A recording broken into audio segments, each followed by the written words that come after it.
नमस्कार, मैं आपके साथ प्रिया बंसल और आप देख रहे हैं न्यूज चौक। देश में एक ऐसा पद जिसका संविधान में कोई अस्तित्व नहीं है, फिर भी क्यों राज्यों में इस पद को पाने की होड़ मची हुई है।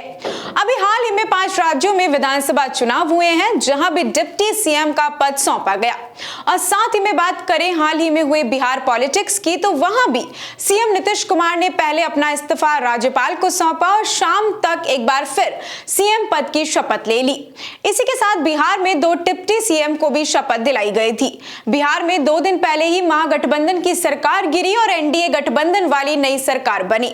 भारतीय जनता पार्टी के 2 नेता सम्राट चौधरी और विजय सिन्हा ने उप मुख्यमंत्री पद की शपथ ली। इस तरह भारत के 14 राज्यों में कुल 26 उप मुख्यमंत्री हैं। सबसे ज्यादा संख्या आंध्र प्रदेश में है, जहां 5 नेताओं को उप मुख्यमंत्री का पद दिया गया है। किसी राज्य में 2-2 उप मुख्यमंत्री हैं तो कहीं डिप्टी सीएम 1 है। पर बात करें तो यह भी है कि संविधान में कहीं भी ये नहीं लिखा गया है कि किसी भी राज्य में उप मुख्यमंत्री या फिर उप प्रधानमंत्री का पद होना अनिवार्य है। इतना ही नहीं, संविधान में इन पदों के बारे में कुछ भी नहीं कहा गया है। ये पद होते क्या है, इन पद के लोगों को काम क्या करना होता है, कुछ भी स्पष्ट रूप से संविधान में लिखा नहीं हुआ है। अब ऐसे में सवाल उठता है कि जब संविधान में जब इस पद का कोई जिक्र ही नहीं है, तो सभी राज्यों में डिप्टी सीएम बनाने की होड़ लगी क्यों हुई है। आपको बता दें कि देश के संविधान में राज्यों के मुख्यमंत्री और मंत्रियों के बारे में अनुच्छेद 164 प्रावधान है, लेकिन उप मुख्यमंत्री के बारे में कुछ नहीं बताया गया है। यहां तक कि इस पद का कोई जिक्र भी नहीं है और साथ ही किसी राज्य के उप मुख्यमंत्री सिर्फ सीएम की तरह से दिए गए विभाग या फिर मंत्रालय को ही देख सकते हैं। इतना ही नहीं, उप मुख्यमंत्री की सैलरी, अन्य भत्ते और साथ में सुविधाएं कैबिनेट मंत्री के बराबर ही होती हैं। आइए अब आपको यह भी बताते हैं कि कहां से इन सब की शुरुआत हुई और इससे क्या कुछ फायदा हो सकता है। सबसे पहले तो दरअसल किसी भी राज्य में उप मुख्यमंत्री के जिम्मे कोई कभी ऐसा काम नहीं होता जो सिर्फ उन्हें ही करना है। राज्य सरकार का नेतृत्व मुख्यमंत्री के हाथों में होता है। उप मुख्यमंत्री का पद सिर्फ एक प्राचीनात्मक पद है, जो कि इसलिए बनाया गया है ताकि सबको पता चल सके कि इस पद के नेता उस राज्य में दूसरे नंबर की हैसियत रखते हैं। इसके अलावा कई बार जातीय समीकरणों को साधने के लिए भी 1 या फिर 2 उप मुख्यमंत्री बनाए जाते हैं। कई राज्यों में तो केवल किसी नेता को संतुष्ट करने के लिए उन्हें उप मुख्यमंत्री का पद दे दिया जाता है। आसान भाषा में समझे तो किसी भी राज्य में उप मुख्यमंत्री का पद उस पार्टी के लिए तो अहमियत रख सकता है, लेकिन इस पद का किसी भी राज्य में होने या फिर नहीं होने का कोई भी फायदा नहीं पड़ता है। आइए आसान 3 पॉइंट्स में समझते हैं कि क्यों जरूरी सा हो गया है अब राज्यों में डिप्टी पद। सबसे पहले तो पार्टी के भीतर के मतभेद को खत्म करने के लिए इस पद का इस्तेमाल किया जाता है। जी हां, इस बार कई बार जो है पार्टियां अपने भीतर चल रहे मतभेद को कम करने के लिए या फिर शांत करने के लिए भी इस पद का इस्तेमाल करती हैं। उदाहरण के तौर पर समझिए तो कर्नाटक विधानसभा चुनाव को ही देख लीजिए। कर्नाटक में कांग्रेस की जीत हुई, लेकिन इसके बाद भी राहुल गांधी के सामने 2 वरिष्ठ नेताओं सिद्धरमैया और डीके शिवकुमार के बीच में संतुलन साधने को सबसे बड़ी चुनौती देखी गई। दोनों ही राज्यों के पावरफुल नेता हैं और इन दोनों ने सीएम पद पर दावा ठोक दिया था। इतना ही नहीं, सीएम पद के लिए दोनों में काफी समय से पार्टी के भीतर प्रतिद्वंदिता भी चल रही थी। ऐसे में कांग्रेस ने दोनों को खुश करने के लिए एक फॉर्मूला निकाला, जिसके तहत डीके शिवकुमार को कर्नाटक के उप मुख्यमंत्री का पद दिया गया और सिद्धरमैया को मुख्यमंत्री का पद सौंपा गया।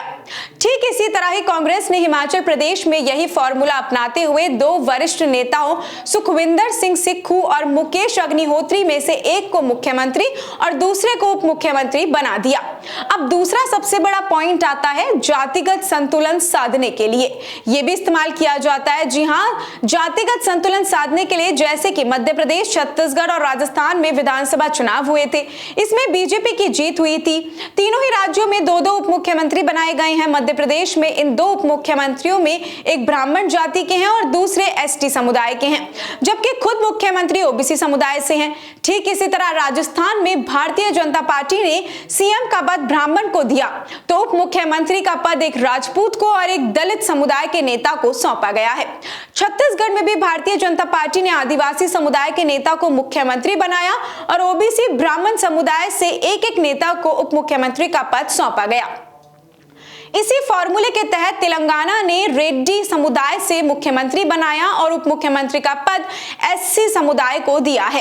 अब तीसरा पॉइंट आता है कि गठबंधन सरकार में डिप्टी सीएम का पद बेहद जरूरी होता है। वो कैसे, आइए आपको बताते हैं। किसी भी राज्य में जब गठबंधन की सरकार सत्ता में आती है तो ये पद उस वक्त काफी अहम हो जाता है।